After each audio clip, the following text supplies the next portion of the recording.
அரசாங்கத்துக்கு போற மாதிரி நல்ல மதம்ட்டு. அப்புறம் அவரை விடுவிக்கிறார். விடுவித்ததுக்கு பிறகு அவர்கள் போய் என்ன சொல்லுகிறார்கள் என்றால், அவங்க சொந்தக்காரன்ட்ட போறான். இப்ப என்ன போய் வச்சுட்டாங்க, சிறைப்படுத்திட்டாங்க. 3 வருஷம் 4 வருஷம் 12 வருஷம் 10 வருஷமா இருக்காங்க சேரப்பட்டினத்தில். நான் திரும்ப போறேன் எங்க அப்பா அம்மாவோட சகோதரரோட. நான் முஸ்லீம் ஆயிட்டேன். அவங்க என்னவா இருக்காங்க, இந்துவா இருக்காங்க, கிறிஸ்டினா இருக்காங்க. அப்ப அவர்களோடு போய் சேர வேண்டும் என்று சொன்னால் நான் என்ன சொல்றேன், இல்ல நானா மாறல, நான் பயந்து போய் மாறிட்டேன், என்ன மாத்திட்டாங்க அப்படின்னு சொல்றேன். இவற்றை சிலவற்றை ஆவணப்படுத்தி, அது கூட கிறிஸ்தவர்கள் தான், இந்துக்கள் அல்ல, இவற்றையெல்லாம் ஆவணப்படுத்தி திப்பு சுல்தான் மதம் மாறுவதற்கு காரணமாக இருந்தார் என்கின்ற ஒரு வன்மத்தை இவர்கள் திணிக்கிறார்கள் என்றால், நீங்க அரசியல் வரலாற்றை எப்படி வேணாலும் திணிப்பாங்க.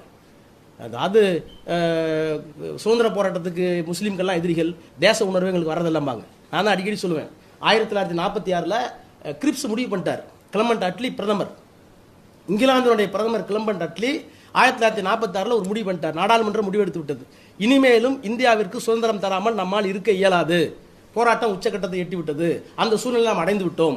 ஆனால் கொடுக்கும்போது ரொம்ப ஸ்மூத்தாக கொடுத்துட்டு வரணும். எப்படி கொடுத்துட்டு வரணும்?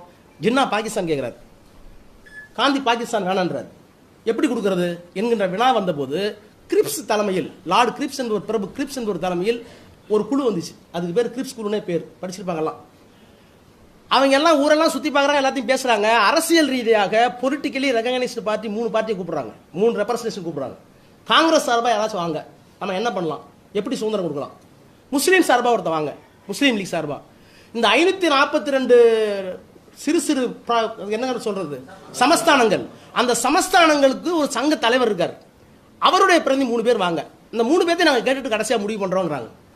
அப்போ இந்திய தேசிய காங்கிரஸ் சார்பாக போனவர் அன்றைக்கு இருந்த பொதுச் செயலாளர் அபுல் கலாம் ஆசாத், அவர் ஒரு முஸ்லீம். முஸ்லீம் லீக் சார்பாக போனது முகமது அலி ஜன்னா, அவர் முஸ்லீம். 542 சமஸ்தானங்களுக்கு சார்பாக போனது பீகார் நவாப், அவர் முஸ்லீம். இந்தியாவுக்கு எப்படி சுதந்திரம் வர வேண்டும் என்று, வாங்க வேண்டும் என்று கருத்து தெரிவிக்க போன பேர் 3 முஸ்லீமே தவிர ஒரு இந்து இல்லை. ஆனா அந்த இஸ்லாமியர்களை இன்றைக்கு சுதந்திரத்துக்கு எதிராக, நாட்டுக்கு எதிராக, சகோதரத்துக்கு எதிராக திருப்பி இருக்கிறார் என்றால், திப்பு சுல்தான் விழாக்கள் மாவட்டம் தோறும் மட்டுமல்ல ஊர்தோறும் நடைபெறவன் வர வேண்டும் என்று கேட்டு விடைபெறுகிறேன். நன்றி.